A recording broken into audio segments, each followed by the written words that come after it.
In the name of the Father, The the Son, and the Holy Holy Spirit. Spirit. Amen. Amen. Come, Holy Spirit, fill the hearts of your faithful, and enkindle in them the fire of your divine love. Send forth your Spirit, and they shall be created, and you shall renew the face of the earth. O God, who by the light of the Holy Spirit did instruct the hearts of the faithful, grant us by the same Holy Spirit to release what is right and just, and always to rejoice in his consolation. Through Christ our Lord. Amen. Amen. Amen. Amen. Amen. From the Holy Gospel according to Saint Matthew. Glory. Glory to Glory to you, O you, O Lord. Lord. Jesus said to the crowds, "Come to me, all you who labor and are burdened, and I will give you rest. Take my yoke upon you and learn from me, for I am meek and humble of heart, and you will find rest for yourselves.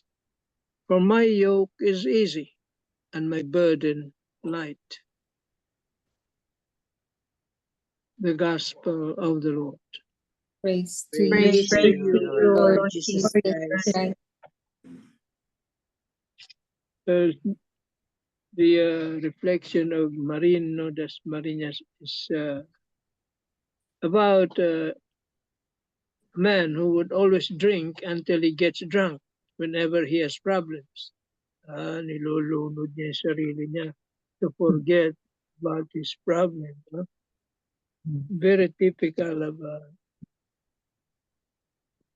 any race, Filipinos or whatever. When he is drunk already, he would disturb the peace of his family.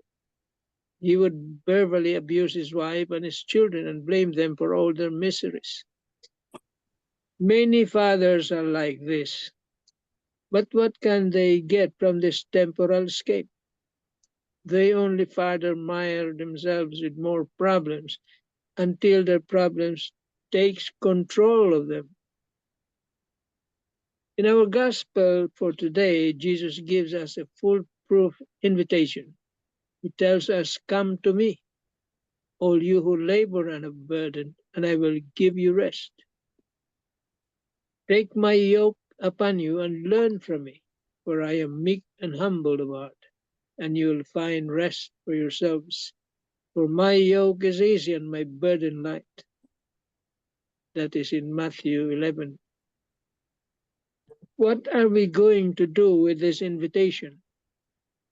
Of course, we have to accept and open our life to Jesus.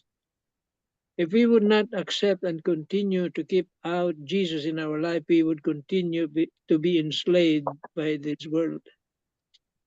And when a person is a slave of this world, he or she has no peace of mind and will be forever burdened by the worries of this world.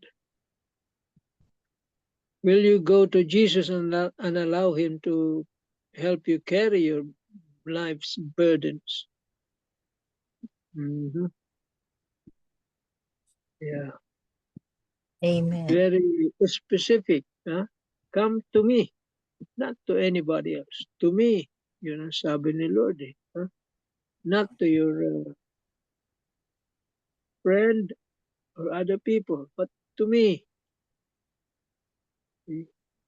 Kasi siya lang ang makakabigay ng solution.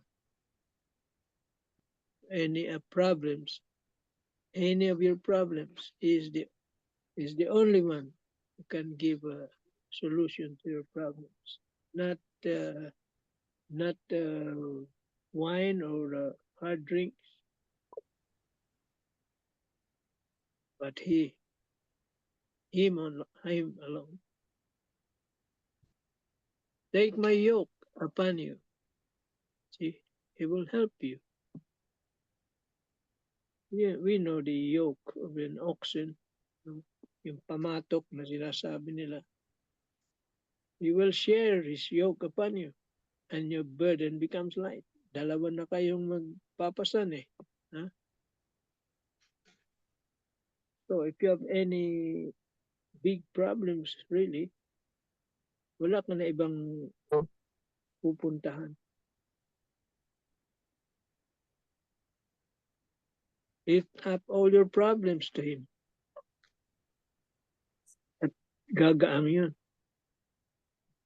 You will have peace of mind. Kasi gagaang na no? Siya na magdadala. Kayong dalawa na.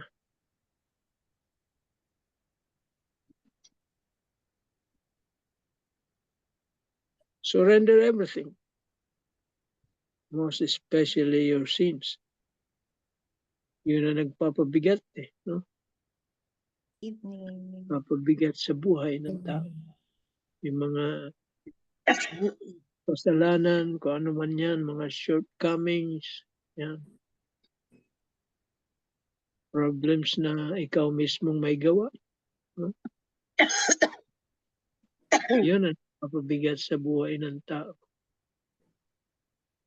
Mga problemang siya rin ang may gawa.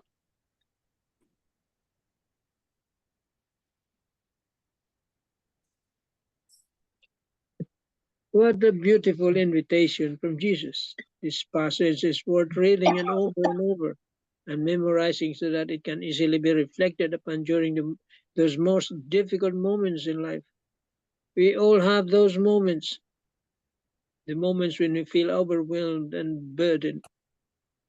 It could be we are burdened by some tragedy in life, or it could be we are burdened by the small and monotonous aspect of life.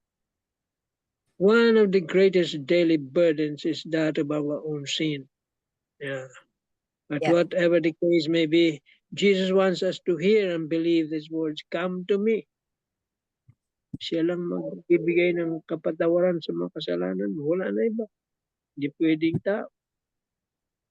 To the priest maybe, but to him, siya pa rin. Come to me no matter what is going on in your life.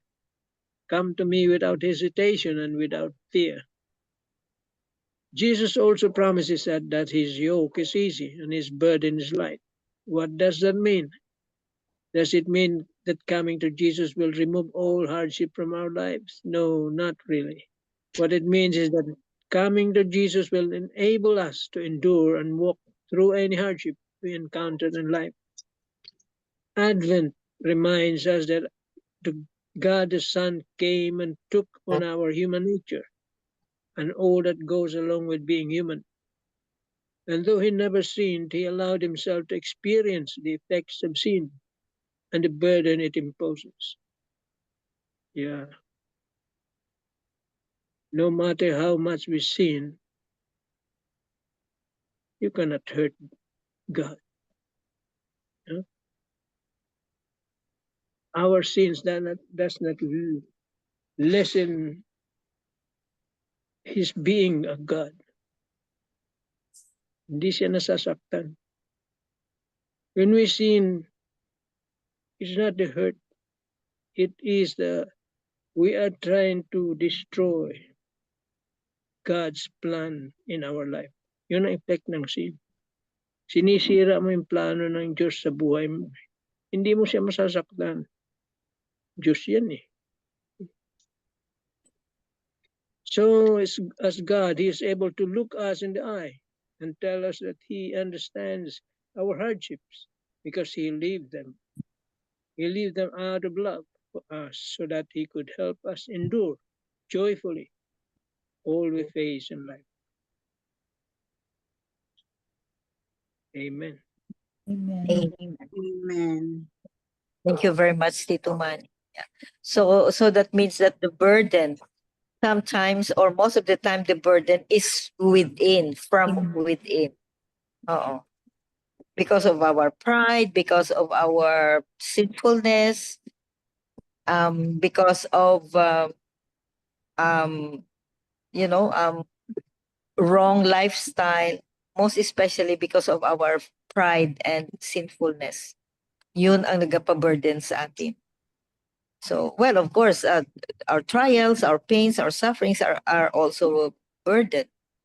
But most of the time, it's from within. Wrong decisions. Yeah, mga wrong decisions, so, mga mga those negative emotions pa. Mga hurts, mga unforgiveness, yun. So, and Jesus is inviting us to is inviting us, come to me. Imagine, come to me. We can if we remember, yesterday, Jesus was looking for the lost sheep, and he left the 99 and looked for one sheep that went astray.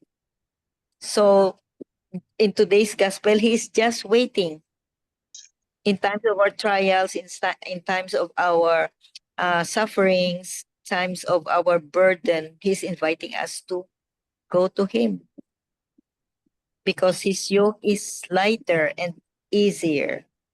And tama, Tito Man, that because that if we come to him, mawawala ang natin, mawawala ang burden natin, Yeah, but the Hindi. problem is, we always try to hide. We always try not to be found. See? Yun ang problema eh. Hinahanap tayo, ayaw naman nating mahanap tayo.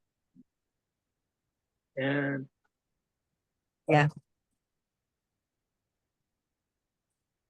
And modern times, just like what you said, according to Dasmariñas, especially sa Philippines, na if you have a problem, alcohol is the solution. Ay iba is drugs is the solution. Correct. Which is wrong. Some will even have suicide. Yeah, it's true. Yeah, Mhm. oo, thank you, Bel. Oo. Ganyan. That's Oo. The That's most the severe, problem. And pinakaano. I think that's the worst. That's the worst, no? That's The the worst solution to your problem. That is the end result if you do not want to go to him, refuse to go to him. Oo. Yeah. Yun ang resulta nun. You commit suicide. Try to end your life. Oo. We always think, na all these problems, are just temporary. So don't anong tawag dito? Don't have the solution that is permanent, like ending your life. All problems are temporary. No matter how heavy, no matter Sabi how nga heavy. nila, pag may problema, may solusyon. Yeah. And we will not be given a problem if there's no solution. And most of the time, it comes with a solution. Just trust him, entrust everything to him, because all the problems have solutions. It's a matter of how to find the solution. Amen. Amen. Amen. Tita Lynn, for the 3 pointers before we discuss another reflection. Okay, the 3 pointers for today's gospel. Number 1, God said, "Come to me, all you who labor and are overburdened, and I will give you rest. My yoke is easy, and my burden light." Number 2, do you take what Jesus said in today's gospel seriously? Do you really believe that He can relieve you from your problems, pain, and even sins? Number 3, if we keep close to Christ, we will truly experience our burdens and crosses in life to be easy and light, as they all take on a different meaning. Ponder on this truth for a few moments and try to sense what the Holy Spirit is trying to say to you. Amen. Amen. Amen. Thank you very much, Tita Lynn. So very, very, very true. Mga lessons in life pa. So, how to deal with problems, everyday problem. We don't have to wait for big problems, big trials, big sufferings, big pains. Everyday life natin. Try to Amen. meditate. Try to meditate on the footprints in the sand. Yeah. Yeah. Footprints in the sand. Yeah. Footprints in the sand. Yeah. It was when I carried you. Mhm. So, may we have the Catholic mom? For our.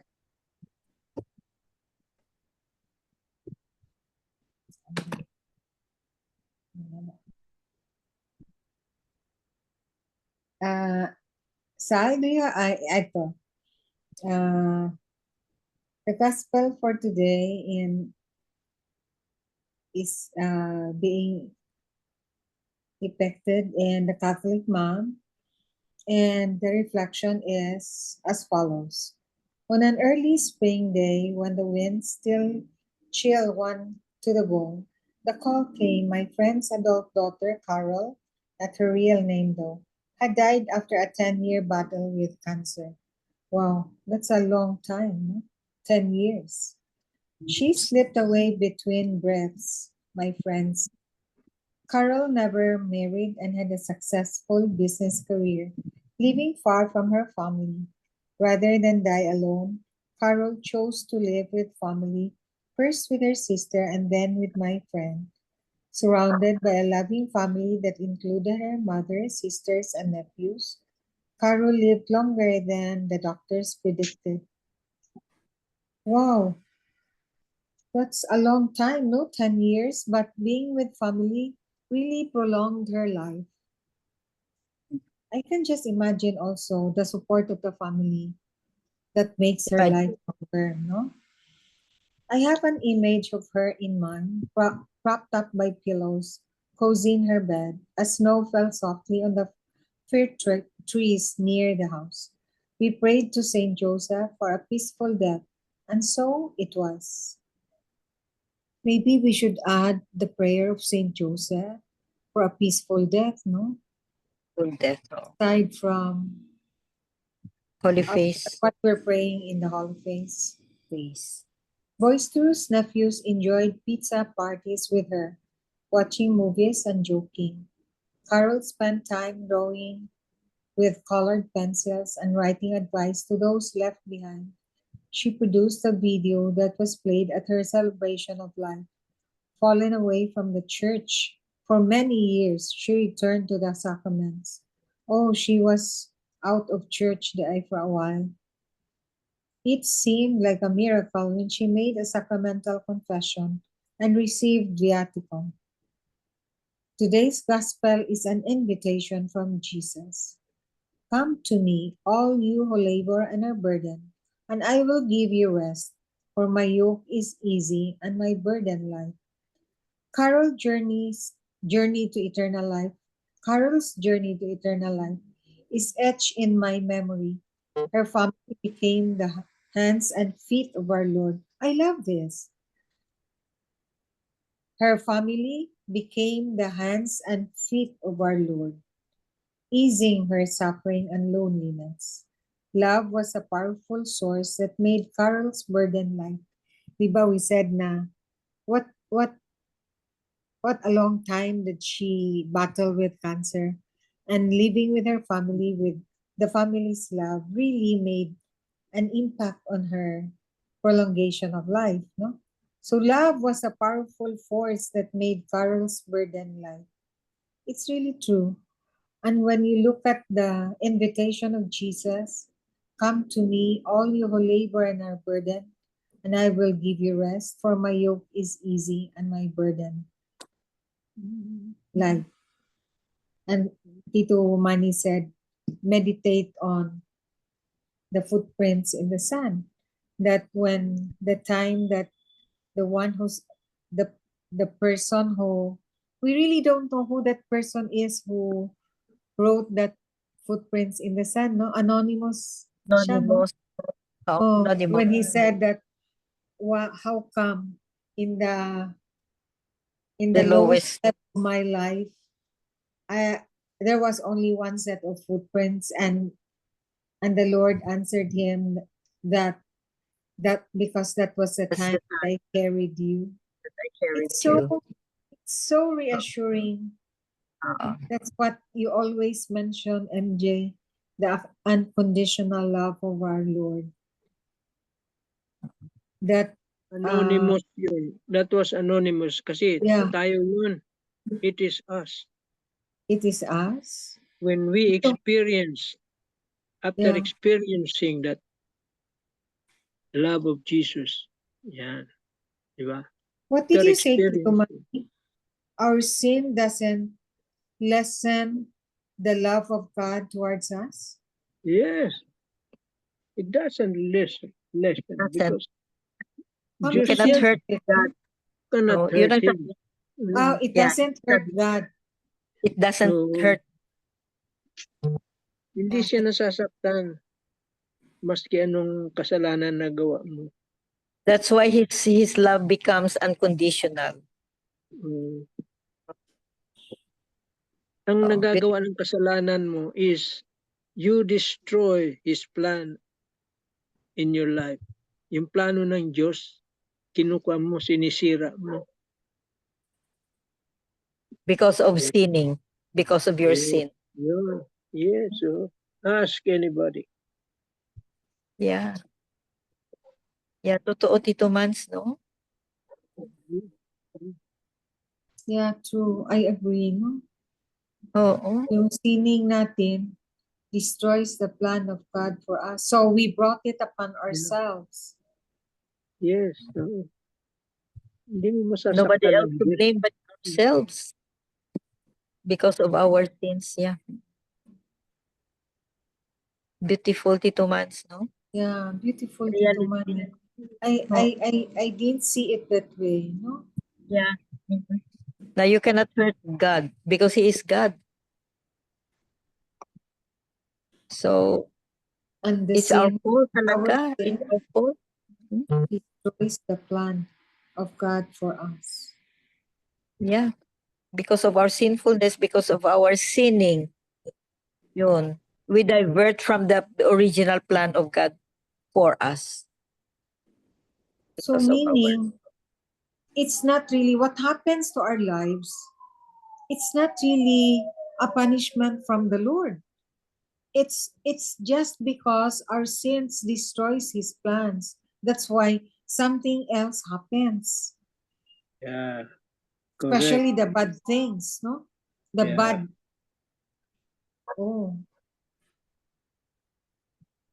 Look Di at ba what is we, happening to the world now. Look at us, what is happening to our world now. because we learned that the Lord is not a punishing Lord, no? So that's it, Tito Mans. That your statement is the answer to that. Now our sin destroys the plan of God. So that's why something not good happens to us. Yeah. What about siguro God's plan for us? It includes siguro, it includes trials. Challenges, Oo. bad It event. Oo. It includes trials siguro. To make Kasi us, maybe to make us to make realize. us strong. Oo. To make us realize. So, And eventually repent and reform. oo. Repent and reform. Oh. Wow. Very nice. Very Thank nice. you. Oh, thank you. Thank you, Tito Mani, for giving you, us Tito that Man. insight. Oh. Amen. Amen. Amen. Ang word of fire din ni Tita Sal is also very, very nice. Sige, Tita Sal. Let us Oo. listen. In today's gospel, Jesus offers to free us from the burden of our pride. What is it that makes our lives heavy and weighed down? precisely the burden of our own egos, the weight of one's own self. When I am puffing myself up with my own self-importance, I'm laboring under all that weight. Jesus is saying, become a child. Take that weight off your shoulders and put on the weight of my yoke, the yoke of my obedience to the Father. Anthony de Mello proposed the following parable to describe us prideful souls. A group of people sit on a bus that is passing through the most glorious countryside, but they have the shades pulled down on all the windows and are bickering about who gets front seat on the bus. This is the burden of pride, preferring the narrow and stuffy confines of the bus to the beauty that is effortlessly available all around. This, of course, is why Jesus can say, my yoke is easy and my burden is light. What the Lord proposes is not a freedom from suffering, but what is much more important, a freedom from the self. So, freedom from our pride and ego. Right. Pride. So, as a homilist said, our biggest fear should be our ego, because with our egos, it would keep us away from God. And so with egos and pride, we keep on sinning. Therefore, we should refrain and as much as possible take off our egos away from us and be humble. Amen.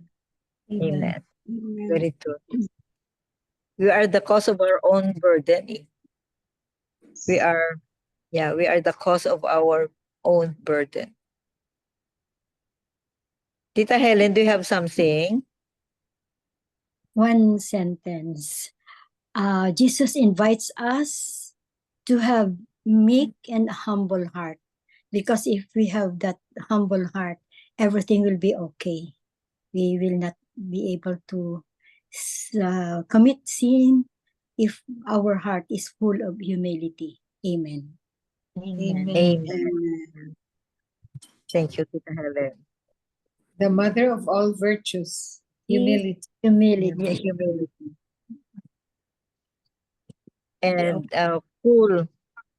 fill up your heart with love, so that there will be no more space for hatred. Hatred. You know? Amen. Yeah. So beautiful reflections, no? Beautiful insight, Tomans. Thank you very much. So, any other short reflection or piece of your thought? Within one sentence, just like what Tita Helen said, one sentence lang. Full of wisdom. That is why God allows suffering. See, He allows suffering Suffering. to happen Yeah, to cleanse. because that will increase your faith. Mm-hmm.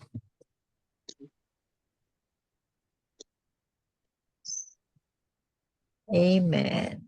Amen. So that's it for today.